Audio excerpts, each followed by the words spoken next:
Et si je te disais que derrière les mauvaises odeurs corporelles, il y a des milliers de vies brisées en silence, un rendez-vous raté, un entretien d'embauche perdu, un amour qui s'éloigne. On ne parle jamais de ce sujet parce qu'il fait honte, parce qu'il fait mal, et pourtant, il détruit la confiance en soi plus que n'importe quelle imperfection physique.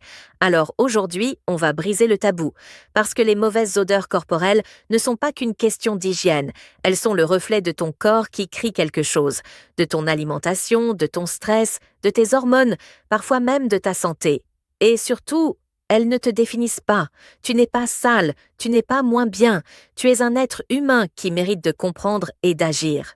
Reste avec moi jusqu'à la fin de cette vidéo, parce que je vais te révéler non seulement les causes réelles de ce problème, mais aussi des solutions concrètes et puissantes qui peuvent transformer ton quotidien. On associe très souvent l'odeur corporelle à un manque d'hygiène. Dans notre société, dès qu'une personne dégage une odeur forte ou inhabituelle, on pense aussitôt qu'elle ne se lave pas assez ou qu'elle se néglige. Pourtant, la réalité est bien plus complexe. Des hommes et des femmes se lavent 2 ou 3 fois par jour, utilisent des savons antiseptiques, testent tous les déodorants possibles, se parfument avec soin, dépensent des fortunes en cosmétiques et, malgré tout, continuent à avoir une odeur persistante. Ces personnes vivent une incompréhension douloureuse. Elles se sentent piégées, stigmatisées et jugées, alors qu'elles font plus d'efforts que la moyenne. L'odeur devient un fardeau invisible. Peu importe ce qu'elles font, elles ont l'impression que rien n'y change. Et le pire, c'est que la société ne cherche pas à comprendre. Le jugement est instantané, parfois même brutal. Une odeur suffit à déclencher des pensées négatives, négligence, saleté, désintérêt pour soi. Ce raccourci est injuste et destructeur.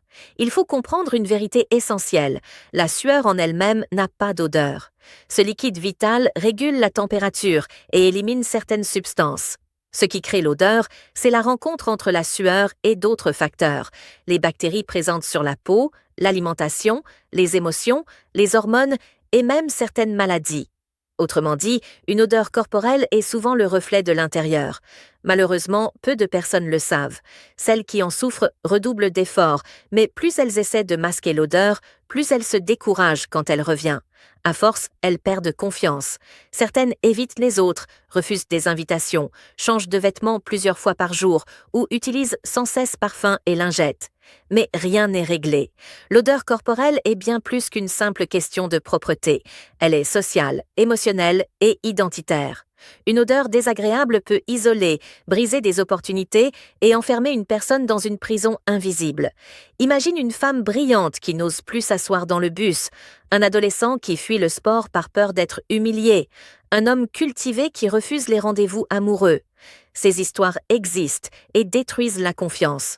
Pourtant, ces personnes ne sont pas négligentes, elles prennent soin d'elles, mais leur corps leur envoie des signaux que personne ne leur explique. L'odeur corporelle peut venir de l'alimentation. L'ail, l'oignon, certaines épices, l'alcool ou la viande rouge laissent une empreinte dans l'organisme. Le sucre nourrit les bactéries responsables des odeurs. Ce n'est pas une question d'hygiène, mais une réaction logique du corps. Elle peut aussi venir du stress. La transpiration émotionnelle est plus riche en protéines et en lipides. Les bactéries s'en nourrissent et produisent des odeurs plus intenses. Voilà pourquoi on peut sentir plus fort lors d'un entretien ou d'un rendez-vous, même après une douche. Les hormones jouent également un rôle. À la puberté, les glandes sudoripares deviennent très actives. Pendant la grossesse, les changements hormonaux modifient l'odeur, parfois acide ou métallique. À la ménopause et à l'andropause, le pH de la sueur se transforme et accentue les odeurs. Dans tous ces cas, ce n'est pas un manque d'hygiène, mais une réponse biologique. Certaines maladies se traduisent aussi par des odeurs particulières. Le diabète peut provoquer une haleine fruitée ou une odeur proche de l'acétone. Les problèmes de foie dégagent parfois une odeur forte, semblable à l'ammoniac. Les reins fatigués créent une odeur acide et persistante. La triméthylaminurie, maladie rare, entraîne une odeur de poisson. Ces signaux ne sont pas là pour humilier, mais pour alerter. Alors pourquoi ce silence autour du sujet? Parce qu'il touche à l'intime, parce qu'il renvoie à la honte et à une image négative, parce qu'il est difficile d'en parler, même avec ses proches. Mais ce silence enferme dans la souffrance. Parler des odeurs corporelles, c'est briser un tabou. C'est rappeler qu'elles ne sont pas une condamnation, mais un message du corps. Et tout message peut être compris et transformé. Les mauvaises odeurs ne définissent pas une personne. Elles ne diminuent pas sa valeur. Elles invitent simplement à écouter son corps et à chercher un équilibre. Avec des ajustements alimentaires, une meilleure gestion du stress, une hygiène adaptée et parfois un suivi médical, il est possible de transformer cette souffrance en libération. Retiens ceci. Tu n'es pas seul. Des milliers de personnes dans le monde vivent la même chose. Elles n'osent pas toujours le dire, mais elles existent. Et toi, tu as le droit de comprendre ton corps, de trouver des solutions et de vivre pleinement, sans la peur constante d'être jugé pour une odeur.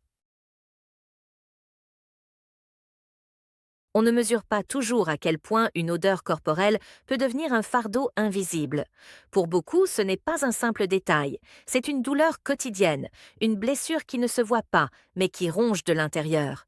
Car une odeur, ce n'est pas seulement une perception, c'est un jugement instantané, c'est un regard qui se détourne, c'est un visage qui se crispe, c'est un silence lourd de signification. Celui qui en souffre le ressent comme une condamnation. Chaque sortie, chaque rencontre peut devenir un terrain d'angoisse. Il ne s'agit pas seulement de sentir mauvais, il s'agit de porter une honte que personne ne veut partager. Combien de fois ces personnes se sont-elles couchées en pleurant, la gorge serrée, le cœur lourd? Combien de fois ont-elles prié pour que leur corps cesse d'émettre cette odeur? Combien de fois ont-elles espéré que demain serait différent? L'odeur corporelle persistante détruit des vies silencieusement. Elle prive d'amour, d'intimité, de contact humain.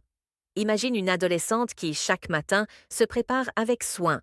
Elle prend sa douche, se parfume, choisit ses vêtements. Et à l'école, un simple commentaire d'un camarade suffit à briser sa journée. Elle rentre chez elle persuadée qu'elle ne sera jamais assez bien. Imagine un homme compétent, respecté, mais qui vit avec la peur constante que ses collègues remarquent son odeur. Il évite les réunions trop proches, il recule quand quelqu'un s'approche. Il se sent prisonnier.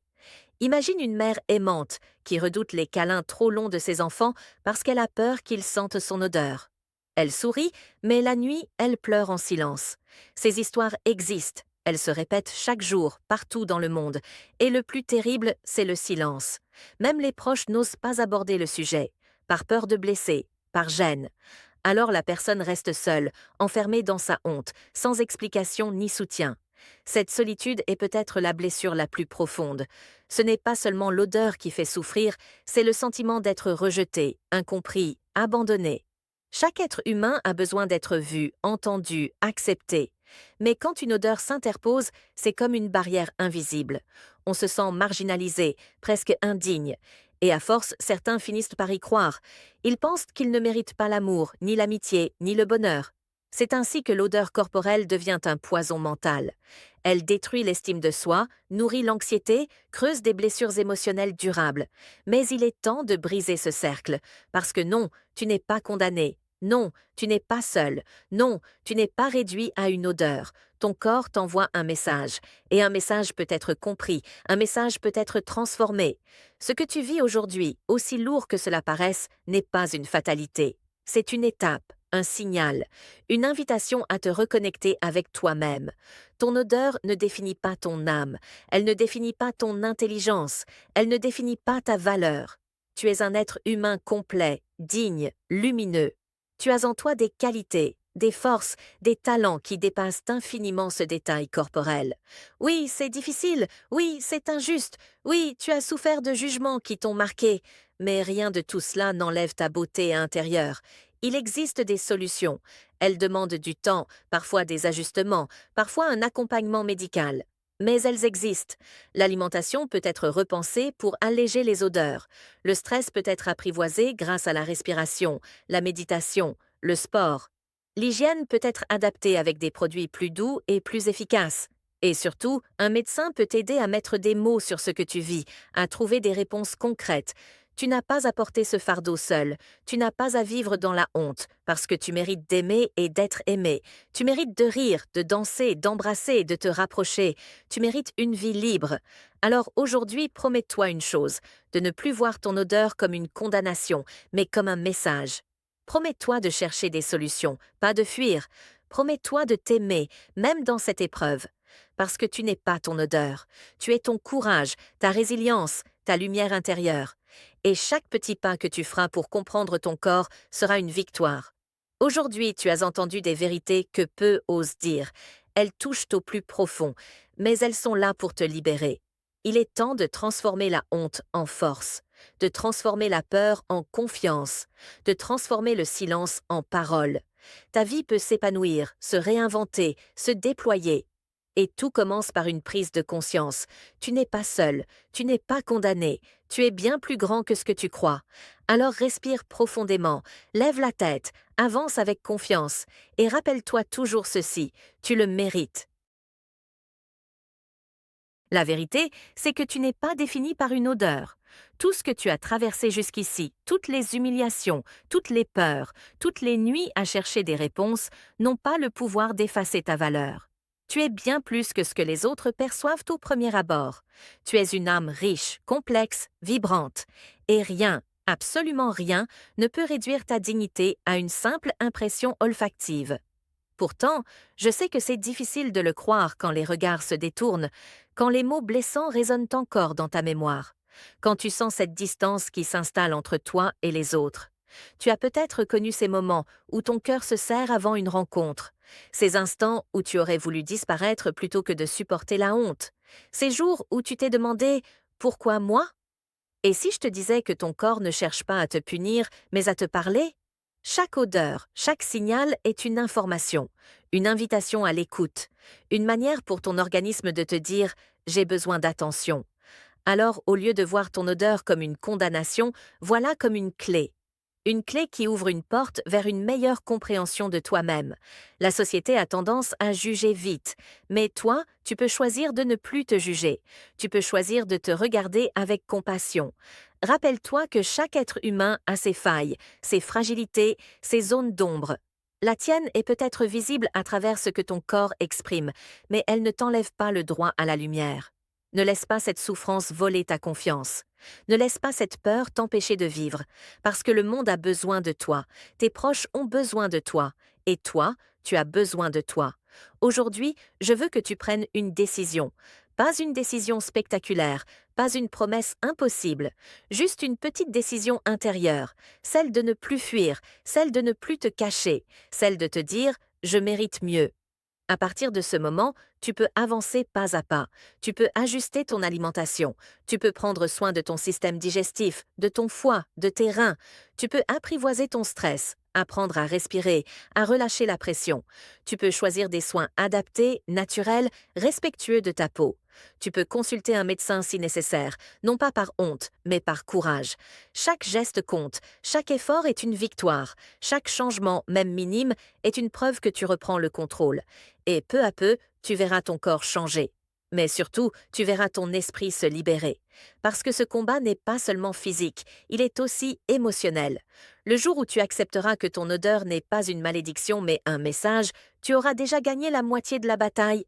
Et quand tu commenceras à poser des actions concrètes, à chercher des solutions adaptées, à te reconnecter à ton corps avec bienveillance, tu verras que la peur perdra de son pouvoir. Ta vie peut se transformer, ta confiance peut renaître, tes relations peuvent s'épanouir. Tout cela est possible, mais cela commence par toi. Cela commence par un choix intérieur, celui de ne plus laisser une odeur définir ton identité.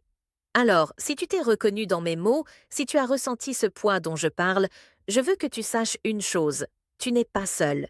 Des milliers de personnes dans le monde vivent exactement ce que tu vis. Certaines n'osent pas le dire, mais elles existent. Et toi, tu as aujourd'hui l'opportunité de briser le silence.